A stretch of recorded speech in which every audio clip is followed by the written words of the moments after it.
মৎস্য ও প্রাণী সম্পদ মন্ত্রণালয় একটি নতুন সার্কুলার প্রকাশ করা হয়েছে। এখানে আবেদন করার জন্য বাংলাদেশের সকল জেলা থেকে ছেলেমেয়ে উভয় প্রার্থী আবেদন করতে পারবেন। প্রথমে পদের নাম সম্পর্কে দেখে নেব। টালি সহকারী ওয়াইসতে এই পদটির জন্য 5 জন লোক নিয়োগ দেওয়া হবে। শিক্ষাগত যোগ্যতা চাওয়া হয়েছে উচ্চ মাধ্যমিক স্কুল সার্টিফিকেট, 2 বছরের অভিজ্ঞতা থাকলে হবে। তারপর যে পদটির কথা বলা হয়েছে বাজেট সহকারী, এই পদটির জন্য 1 জন লোক নিয়োগ দেওয়া হবে। শিক্ষাগত যোগ্যতা চাওয়া হয়েছে বাণিজ্য বিভাগ থেকে উচ্চ মাধ্যমিক স্কুল সার্টিফিকেট, এইচএসসি পাস করলে আবেদন করতে পারবেন, তবে অভিজ্ঞতা সম্পূর্ণ প্রার্থীগণ অগ্রাধিকার পাবেন। তারপর যে পদটির কথা বলা হয়েছে অফিস সহকারী কাম কম্পিউটার মুদ্রাক্ষরিক, এই পদটির জন্য 5 জন লোক নিয়োগ দেওয়া হবে। শিক্ষাগত যোগ্যতা চাওয়া হয়েছে উচ্চ মাধ্যমিক স্কুল সার্টিফিকেট, এইচএসসি পাস করলে আবেদন করতে পারবেন, তবে কম্পিউটার মুদ্রাক্ষরে বাংলায় 20 শব্দ, ইংরেজিতে 30 শব্দের গতি স্পিড থাকতে হবে প্রতি মিনিটে। তারপর যে পদটির কথা বলা হয়েছে ড্রাইভার স্থায়ী, এই পদের জন্য 3 জন লোক নিয়োগ দেওয়া হবে। 8ম শ্রেণী পাস করলে আবেদন করতে পারবেন। তারপর যে পদের কথা বলা হয়েছে নার্সারি সহকারী স্থায়ী, এই পদের জন্য 2 জন লোক নিয়োগ দেওয়া হবে। শিক্ষাগত যোগ্যতা চাওয়া হয়েছে প্রাণীবিদ্যা বিজ্ঞানে উচ্চ মাধ্যমিক স্কুল সার্টিফিকেট, এইচএসসি পাস করলে আবেদন করতে পারবেন, অভিজ্ঞতা প্রার্থীদের অগ্রাধিকার দেওয়া হবে। তারপর যে পদের কথা বলা হয়েছে সহকারী হিসাবরক্ষক স্থায়ী, এই পদের জন্য 3 জন লোক নিয়োগ দেওয়া হবে। বাণিজ্য স্নাতক ডিগ্রি, অনার্স ডিগ্রি থাকলে আবেদন করতে পারবেন, অভিজ্ঞতা প্রার্থীদের অগ্রাধিকার দেওয়া হবে। তারপর যে পদের কথা বলা হয়েছে ক্যাশিয়ার অস্থায়ী, এই পদের জন্য 5 জন লোক নিয়োগ দেওয়া হবে।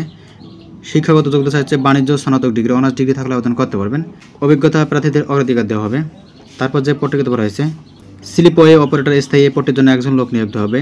সংশ্লিষ্ট কাজে 3 বছরের বাস্তব অভিজ্ঞতা সহ মাধ্যমিক স্কুল সার্টিফিকেট, এসএসসি পাস করলে আবেদন করতে পারবেন এই পদটি সম্পর্কে।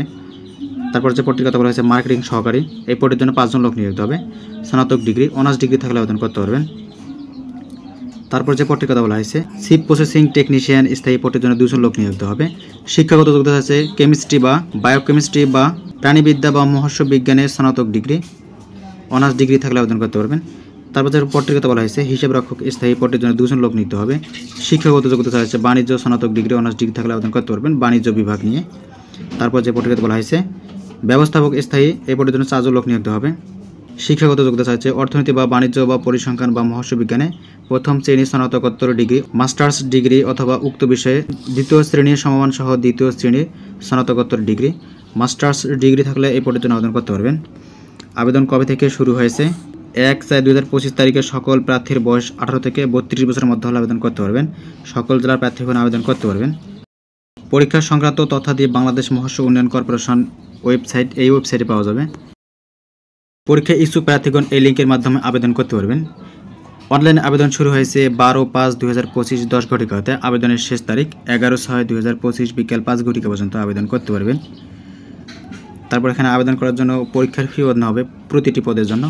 যে কোনো ট্রেডক প্রিপেইড মোবাইল নম্বরের মাধ্যমে 2টি SMS করে পরীক্ষার ফি দিতে পারবেন। 1 নং কর্মিক পদের জন্য নেওয়া হবে 200 টাকা, ট্রেডক সার্ভিস চার্জ 23 টাকা 223 টাকা। 2 থেকে 3 নং কর্মিক পদের জন্য হবে 150 টাকা, ট্রেডক সার্ভিস চার্জ 18 টাকা 168 টাকা। তারপর 4 থেকে 11 নং কর্মিক পদের জন্য হবে 100 টাকা, ট্রেডক সার্ভিস চার্জ 12 টাকা, মোট 112 টাকা খরচ পড়বে। প্রথম SMS আইডি লিখে সেন্ড করতে হবে 16222 নম্বরে। দ্বিতীয় SMS পিন লিখে সেন্ড করতে হবে 16222 নম্বরে। প্রিয় ভাই বোনেরা, এই ছিল আজকের ভিডিও। তো নিয়মিত সরকারি চাকরি পেতে আমাদের পাশে থাকবেন। ধন্যবাদ সবাইকে। খোদা হাফেজ।